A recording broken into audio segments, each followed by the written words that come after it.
You know what's wild? Most people don't want to hear about your problems. They want to watch you drown in them.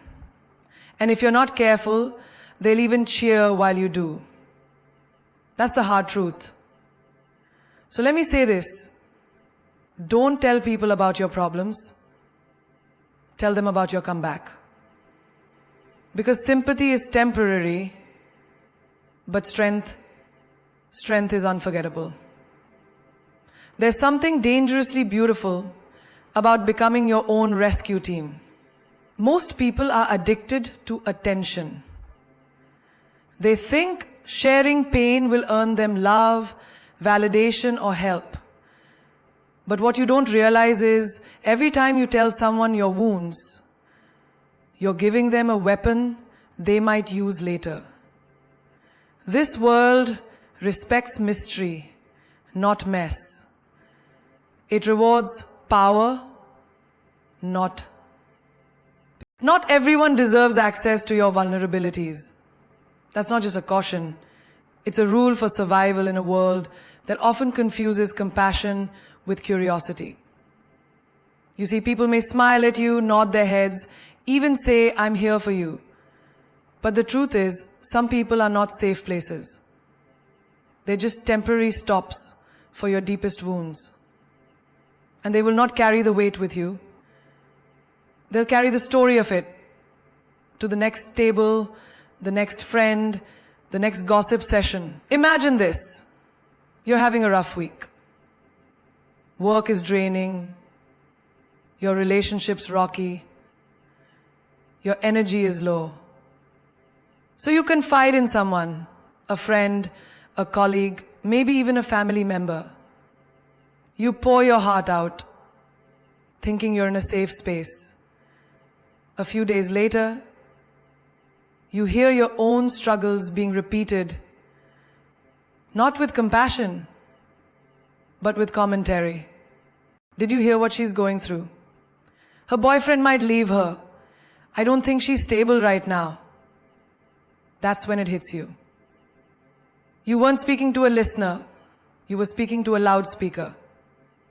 And here's the hard truth. Just because someone is close to you doesn't mean they've earned the right to know what breaks you. Access to your soul isn't a birthright. It's not based on how long you've known someone or how often you talk. Access must be earned through loyalty, through silence when you're not in the room, and through the rare magic of people who carry your pain like it's sacred, not like it's tea. You need to learn the difference between a healing space and a holding space. Some people hold on to your pain just to remind you of it later. Ever had someone bring up your past failure during a disagreement? Oh, don't forget, you were a mess last month. Remember how you said you couldn't handle life anymore? That's not love. That's emotional manipulation dressed as concern. People like that don't want to see you win. They want to be needed by your brokenness. Because when you heal, you become independent. And your independence threatens their illusion of importance. Let's get real. Vulnerability is powerful, but when you hand it over to the wrong people, it becomes a weapon. You tell someone about your insecurity, and they'll use it in the next argument. You confess that you're struggling financially, and suddenly they treat you like you're beneath them. One day you tell someone you feel ugly, and the next time you rise with confidence, they'll throw your own words back at you. But you said you hate the way you look. That's not support. That's sabotage in slow motion.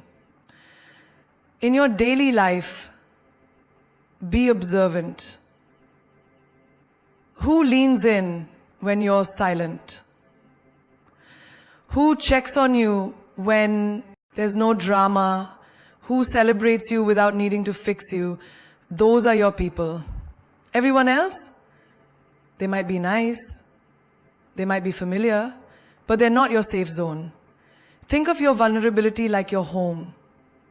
Would you leave your front door wide open for every passerby to walk in, take pictures, criticize your furniture, and leave their muddy footprints? No. So why do you do that with your heart? Why do you leave the door open for people who don't know how to respect the space? Your vulnerability is not a weakness, it's a treasure. But even treasure, when exposed to the wrong hands, can be stolen, tarnished, or destroyed. Choose wisely who gets to see your unfiltered soul. Everyone can see your smile, your outfit, your success, but your tears, your fears, your midnight thoughts, those are reserved, those are sacred. And the sacred is never public property. Some people pretend to care just to stay updated on your misery, not to help you, not to heal you, but to feed their thirst for drama. They wear empathy like a costume, not a character. They'll message you with, "Hey babe, how are you holding up?" But they don't want the real answer. They want the juicy, messy, emotional one. So they can screenshot it, repeat it, and play it back like a reality show rerun for their inner circle. Let's be honest. The minute you break down in life, certain people don't rush in with support. They lean in for information. Not out of love, but out of low-key obsession with your downfall. You broke up with someone? Oh no, I'm here for you, tell me everything. What they really mean is, tell me all the dirt. I need something new to talk about. And once you've poured your heart out, they leave you dry and go refill themselves with the thrill of your trauma. It happens in the office too. You're struggling with deadlines or burned out mentally. A coworker walks up and says, "You don't seem okay. Want to talk?" You open up thinking they're being kind. But by lunchtime, your anxiety has become the entire team's topic. "She told me she's overwhelmed. I think she's not cut out for this role." Suddenly, you're not the strong woman they respected. You're now the fragile one. This is what happens when you confuse attention with intention. Just because someone is giving you time doesn't mean they have the right heart for you. There are people who check in on you just to ensure you're still broken. Why? Because your strength would outshine their own insecurities. As long as you're weak, they feel tall. As long as you're hurting, they feel helpful. But once you start healing, growing, or moving on, they disappear. Or worse, they try to remind you of your pain. Are you sure you're ready for this? Didn't you just have a breakdown a few weeks ago? They want you to stay in your storm because they have no light to offer if you ever find your sun. It's not love. It's emotional voyeurism. You're not a human to them. You're a storyline, a drama, a download of bad news they refresh like an app. You'll notice it in the way they ask questions. Did he text you back yet? Are you still going to therapy? Are you eating okay? Or still not really? And you think they care. But if you say, "Yes, I'm better, I'm healing, I'm moving forward," their energy shifts, their smile fades, the texts come slower.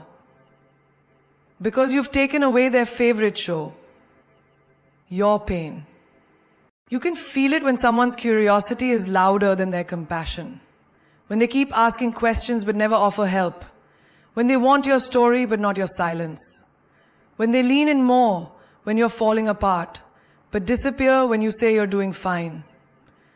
So next time someone offers you a shoulder, look at their eyes, not their words. Real care is silent, solid, and sacred. Fake care is loud, nosy, and loaded with intentions that benefit from your breakdown. Your life is not a series. Your pain is not a playlist.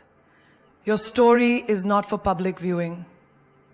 Be private with your battles and selective with your storytellers. Some people aren't listening to love you. They're listening to use you. And trust me, nothing tastes better to a fake friend than a fresh serving of your chaos dressed as confession. Your silence can be louder than your scream. And in a world that constantly tells women to explain themselves, defend themselves, and justify their every emotion, Silence is a revolution. It's power. It's elegance with a spine of steel. Because the moment you stop reacting, stop explaining, stop giving energy to what doesn't deserve it, that's when people start paying attention. And not because you're loud, but because your absence echoes louder than their noise. Think about it. You're in an argument, maybe it's with your partner, a friend, or a family member. The usual script unfolds. You raise your voice, they raise theirs. You explain your feelings, they twist them. You beg to be understood, they shrug or mock or gaslight you into believing you're too sensitive. Then one day, you don't shout back, you don't argue, you just go quiet. That silence, it shakes them. Because silence is uncomfortable. Silence forces people to confront the truth. Without your help, without your words, without your defense. There's a woman right now who stopped texting first. She stopped sending long paragraphs. She stopped checking who viewed her stories. She didn't block, she didn't chase. She just became unavailable. Not in a petty way, but in a healed, elevated, I know my worth now kind of way. And guess what? The people who once ignored her texts are now confused by her silence. Is she okay? Why isn't she trying anymore? She used to care so much. Exactly. That's the point. Silence isn't weakness. It's clarity walking in heels. In the workplace too, there are times when you've tried to prove yourself, over-delivered, smiled through disrespect, laughed off misogyny in boardrooms, and still they overlooked you. So you stop over-explaining. You stop raising your hand first. You let your work speak. You let results answer the questions your voice no longer has to. And people notice.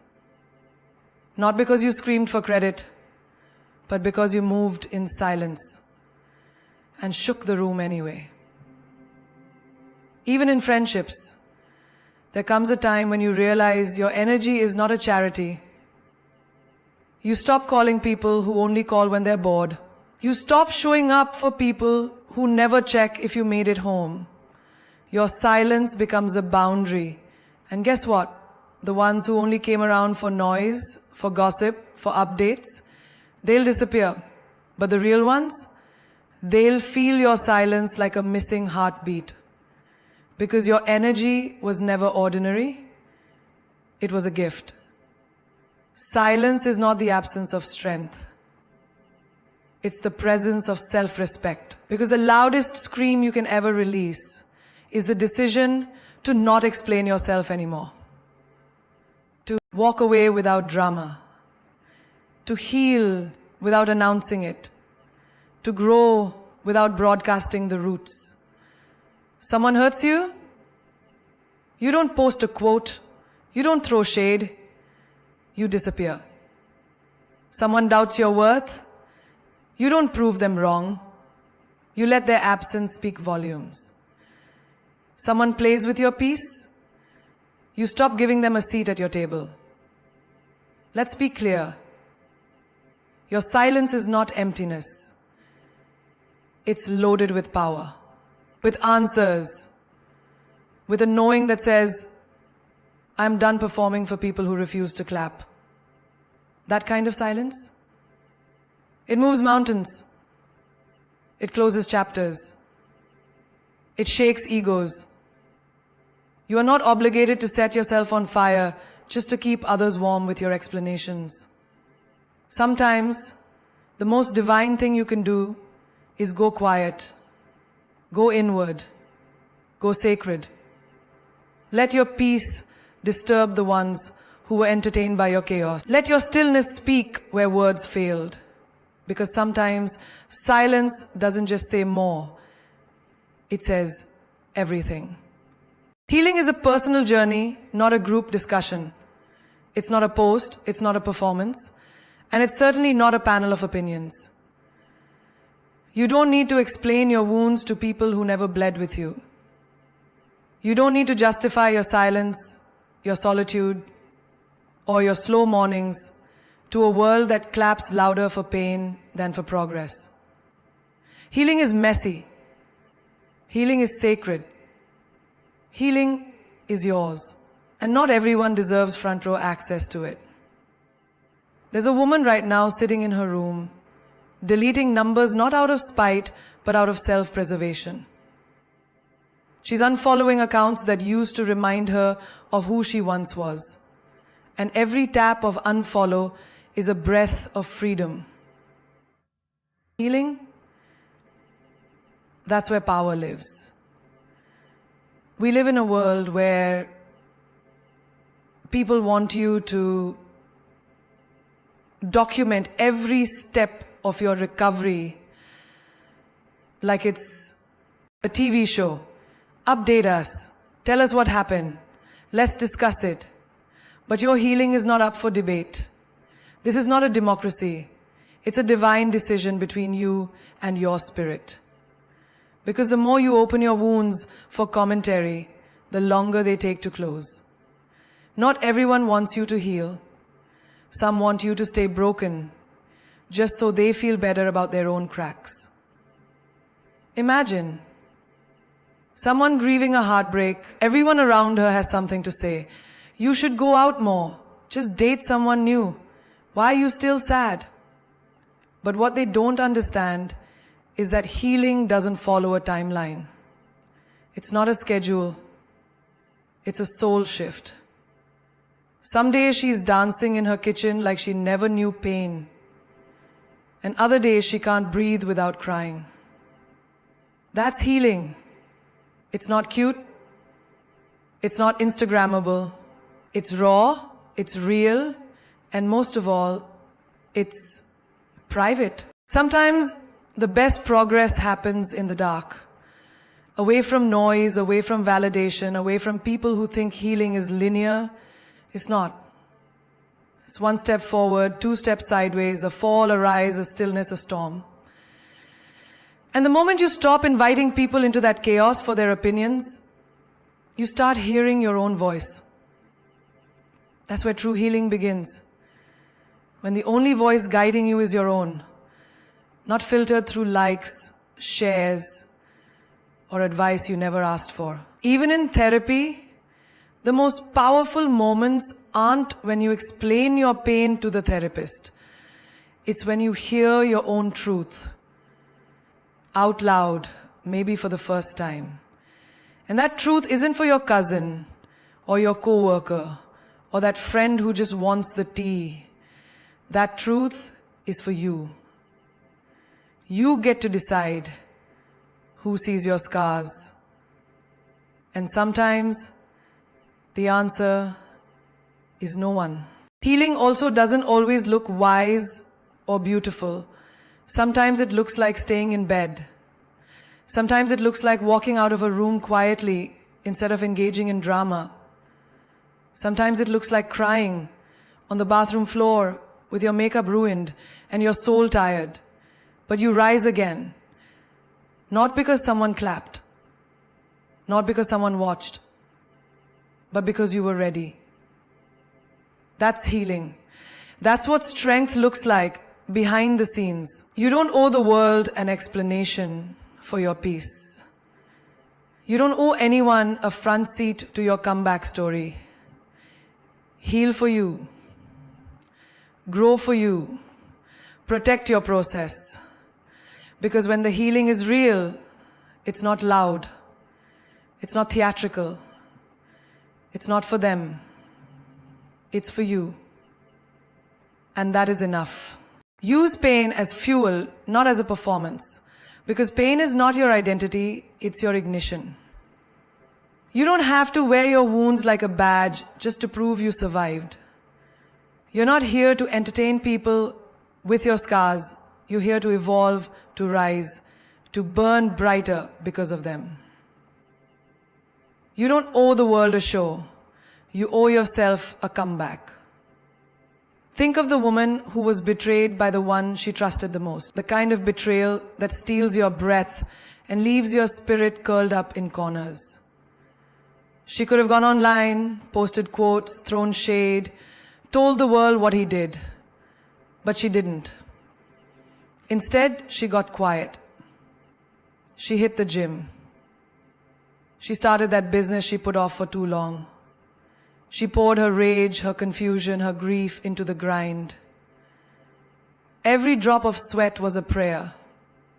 Every silent tear was a seed. Now, a year later, she's unrecognizable.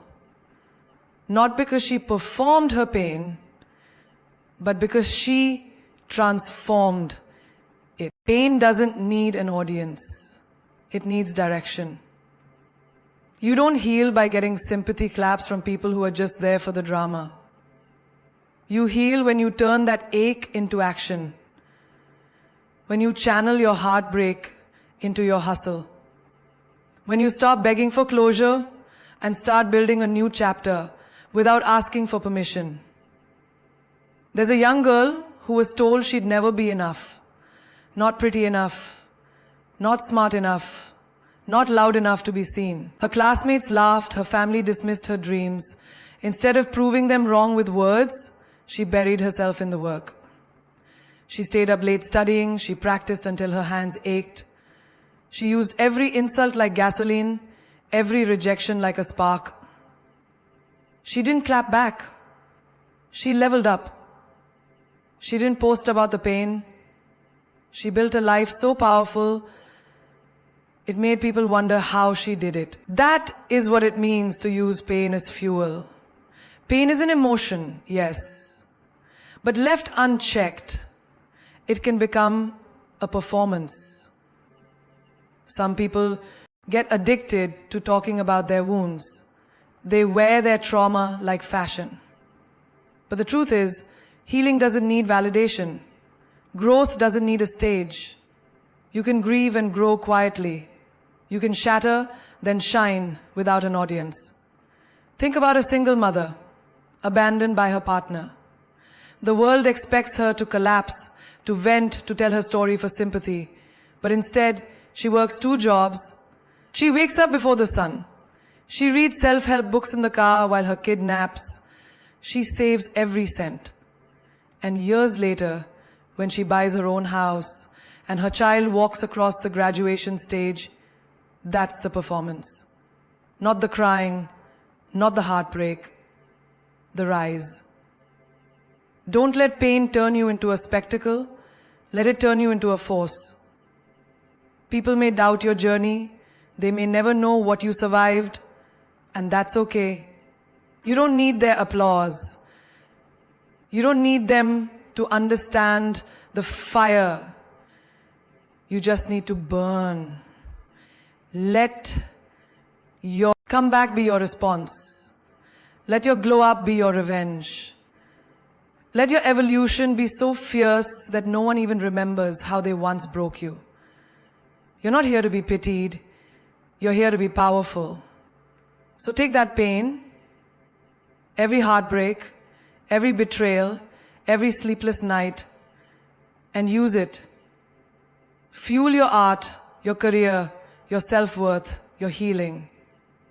Because pain, when used right, doesn't make you bitter. It makes you unshakable. The real glow up, it's not the makeup. It's not the vacation pictures or the filtered smiles on social media. The real glow up is when they realize you went through hell and said absolutely nothing. No announcements, no pity posts, no drama. You didn't perform your pain. You just carried it like a queen wears her crown, in silence, with strength, and on your own terms. That's not just resilience, that's power. There's a woman who showed up every single day at work with a smile, but no one knew she was crying herself to sleep every night. Her relationship had crumbled, her savings were gone, and the world she built had collapsed behind the curtain. She didn't broadcast her heartbreak. She didn't gather a crowd to mourn with her. She stood up, adjusted her shoulders, and kept walking.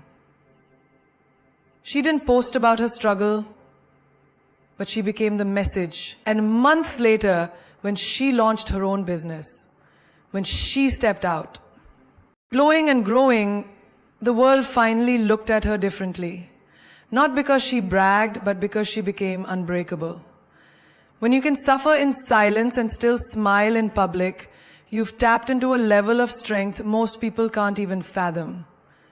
Because it's easy to talk about the fire, but walking through it without screaming for attention, that's divine. That's sacred. You don't need everyone to know your story. You just need your soul to be intact when the credits roll. Think of a girl in school, bullied for her looks, her silence, her background. She didn't fight back with words. She didn't try to prove her worth in loud ways. She hit the books. She learned how to move in shadows. While others laughed, she plotted her future. She walked, she studied, she endured. And when she walked across the stage years later, head held high, her name called with distinction, it hit different. The ones who mocked her, silent. The ones who doubted her, shook. That's a glow up you can't fake. Because it's not revenge, it's rebirth. You don't need to validate your pain for it to be real. You don't have to be loud for your transformation to be noticed. Let them underestimate you. Let them talk. Let them think you're fragile because you're quiet. Because the day they realize you didn't just survive, you evolved, they'll be stunned. And that silence will echo louder than any speech ever could. Sometimes the most powerful thing you can do is not explain yourself. Let your growth do the talking. Let your glow be the proof. When they finally notice your peace, your power, your progress, and remember that you never once complained, they'll feel the shift. And that's when the glow up hits hardest. Not when you show them what you've built, but when they realize you built it in silence, in struggle, and in solitude. There's a woman who lost everything, her job, her marriage, her health. But she didn't become bitter, she became better. She woke up every morning, fought battles no one saw, and gave life to herself again. No applause, no sympathy, just sacred work done in the dark. And now, she walks with a light people can't explain. That's the glow up. That's what makes people stop and say, how did she do it? And the truth is, she did it while they were watching, but they missed it because they only looked for drama, not for dignity. Real transformation doesn't scream, it shifts quietly, fully, completely. And the ones who tried to break you, they'll never forget how you survived without ever having to say a word. They thought your silence was weakness, but in truth, your silence was strategy. You didn't fall apart, you fell into alignment. You didn't break down, you broke through. And now, here you are, standing, glowing, unshaken. They don't know the nights you cried quietly. They don't know the weight you carried alone, but they feel the shift. They see the light. And make no mistake, this light wasn't gifted. It was earned. Earned in the dark. Earned in the fire. Earned in moments no one clapped for. You see, life isn't about proving yourself to the crowd. It's about mastering yourself in the silence. Anyone can be loud when they're winning, but it takes a warrior to be silent when they're suffering. That's why the glow-up hits different. It's not skin deep, it's soul deep. You didn't just survive, you became art carved from chaos.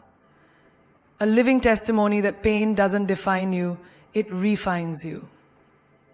The world is filled with noise. People shouting their scars, begging for applause, acting like the loudest voice holds the most truth. But you chose a different path. You didn't need to scream your struggle. You didn't need sympathy. Because true warriors don't cry for rescue. They become their own rescue. You didn't post every battle. You didn't share every heartbreak. You turned your wounds into wisdom and your silence into strength. Never forget, a lion doesn't roar to prove it's a lion. It walks with presence, with power, with purpose. And that's you now. Your silence was never empty. It was sacred. It was where you rebuilt, where you reprogrammed, where you rose. So the next time someone doubts your strength because you didn't bleed in public, smile, because queens don't explain their power, they embody it. You're not fragile, you're forged. You're not broken, you're becoming. And the ones who dismissed you, they'll wish they paid more attention when you were quiet, because that's when you were loading. You were never meant to stay small just to make others comfortable. Stop dimming your fire to fit into rooms you've already outgrown. You don't owe anyone a front row seat to your healing. If they couldn't handle your pain, they don't deserve your peace. If they couldn't support your fall, they don't deserve your rise. Let your silence remind them that grace is power and restraint is strength. They thought they buried you, but what they didn't realize is you were a seed, and now you bloom where they least expected. You didn't need permission to rise. You didn't need permission to provide sunset. An audience to evolve. You needed pain, you needed silence, you needed solitude, and you turned all three into your personal revolution. This is your era, not of explanation, but elevation. Not of apology, but alignment. You are not what happened to you. You are what you chose to become despite it. They'll see the transformation. They'll wonder how you got here. But you'll know you walked through fire and refused to be ash. Remember this. Beyoncé said, "The best revenge is your paper." Maya Angelou said, "Still I rise." And you don't need to say a word, because your glow is your response. Your life is your loudest comeback. You've outgrown pain. You've outshined doubt. And you've outlived every rumor whispered behind your back.